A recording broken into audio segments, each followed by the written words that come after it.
کیا امریکہ ایران پر حملہ کرے گا یا نہیں، اس پر ہم گفتگو کریں گے مشرق وسطیٰ کے ماہر مفتی عبد المنعم فائز صاحب سے۔ مفتی صاحب کیا کہتے ہیں؟ جی بسم اللہ الرحمن الرحیم۔ جو اس وقت کی صورتحال ہے مشرق وسطیٰ کی، اس میں لگتا یہ ہے کہ اب ایران پہ شاید حملہ نہیں ہوگا۔ ایران کی جو صلاحیت ہے وہ ختم ہوگی، لیکن ایران کے اندر دو بڑے مسئلے ہیں جو اس جنگ کے نتیجے میں پیدا ہونے تھے۔ ایک مسئلہ تو یہی ہے کہ ایران کے جو ایٹمی جو یورینیم ان کی افزودہ ہوئی ہے اور ایٹم بم بنانے کی جو صلاحیت ہے اس کو ختم کرنا، اور دوسرا مسئلہ یہ تھا کہ وہاں پہ جو حکومت ہے جسے ریجیم چینج کہا جا رہا ہے کہ وہاں کا موجودہ سسٹم کو بدل دیا جائے۔ تو پہلے یہ لگتا تھا آج سے کچھ دن پہلے تک کہ شاید یہ دونوں کام ہو جائیں گے، کہ وہاں پہ ریجیم بھی چینج ہوگی اور وہاں پہ ایٹمی جو ان کے اثاثے ہیں ان کو بھی ڈسٹرائے کر دیں گے، تلف کر دیں گے۔ اب جو موجودہ صورتحال ہے اس سے یہ لگتا ہے کہ جو وہاں پہ حکومت کے تبدیل کرنے کا مشورہ ہو رہا تھا اور اس کی تیاری ہو چکی تھی، اس سے امریکہ جو ہے وہ پیچھے ہٹ گیا ہے۔ لیکن جو ایران کے ایٹمی اثاثے ہیں یا انہوں نے یورینیم افزودہ کر کے رکھی ہوئی تھی جو 90% کے قریب تک ہو چکی تھی، تو اس کو ڈسٹرائے کرنا یا وہ ری ایکٹر جو انہوں نے زیر زمین بنائے ہوئے تھے ان کو تباہ کرنے کا منصوبہ ہے، اور وہ کام ہوگا۔ مفتی صاحب یہ گیم کیسے پلٹی؟ امریکہ تو کہہ رہا تھا کہ میں ایٹم بم چلا دوں گا، ایسے کر دوں گا، ویسے کر دوں گا۔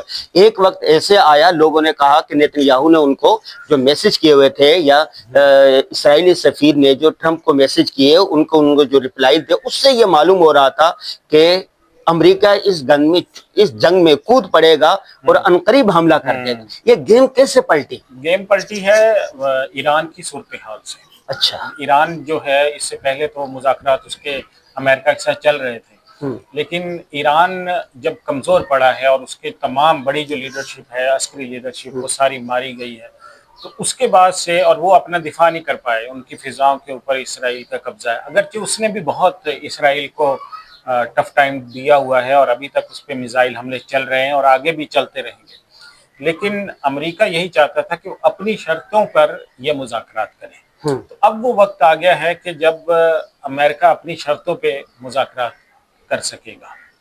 تو اب یہ لگتا ہے، اور جیسے ہمارے جنرل عاصم منیر صاحب کے وزٹ کے بعد بھی امریکہ کی ٹون بدل گئی ہے، اور آپ نے دیکھا کہ اس کے ساتھ ہی چین نے بھی بیان دے دیا، رشیا نے بھی بیان دے دیا۔ دو بڑی جو طاقتیں جو امریکہ کے مخالفت میں تھیں تو ان دونوں نے بیان دے دیا ہے۔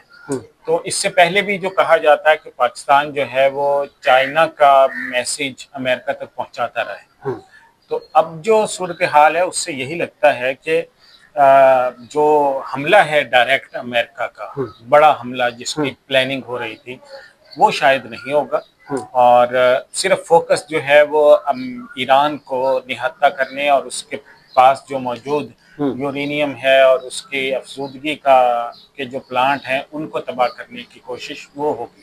مفتی صاحب اتنی ایٹمی طاقتیں ہیں، ان میں اضافہ ہوتا رہتا ہے، ایران کو نہتہ کیوں کیا جا رہا ہے؟ اس کا مسئلہ پورا مشرق وسطیٰ اس سے ڈسٹرب ہوگا، اور وہ ایک حقیقت ہے۔ اگر ایران آج بھی ایٹمی طاقت بن جاتا ہے تو اسرائیل کے لیے بھی خطرہ، اور پورا جو مشرق وسطیٰ کے وہ ممالک جن کے ساتھ امریکہ ابھی ٹریلینز آف ڈالر کے ایگریمنٹ کر کے گیا ہے ان کے لیے بھی مسئلہ کھڑا ہوتا ہے۔ اچھا، ہاں جی، تو اس وجہ سے ایران کا جو ایٹمی طاقت بننا ہے وہ واقعتاً اس پورے خطے کو ہلا دے گا، مطلب وہ بھی ایک بہت ایکسٹریم ہے، لیکن ایران میں جو ریجیم چینج ہونا ہے وہ بھی پورے خطے کو ہلائے گا۔ تو یہ دونوں طرف میں ہی دو انتہائیں ہیں جہاں پہ تباہی نظر آتی ہے۔ تو اس لیے درمیانہ رستہ یہی ہے کہ اس کی جو ایٹم بم ہے یا ایٹمی صلاحیت ہے یا وہ جو یورینیم افزودہ کی ہوئی ہے اس کو وہ کر دیں، اپنے قبضے میں لے لیں، یا اس کے جو ری ایکٹرز ہیں جہاں پہ یہ کام ہو رہا ہے ان کو ختم کر دیا جائے۔ سائنٹسٹ تو ویسے ہی اکثر جو ہے وہ مارے جا چکے ہیں۔ اس ساری صورتحال میں پاکستان کی کیا پوزیشن ہے عالمی سطح پر اور مشرق وسطیٰ کی سطح پر؟ پاکستان کی صورتحال تو آپ نے دیکھ لیا، پاکستان کا معاشی لحاظ جو ہیں جو ہمارے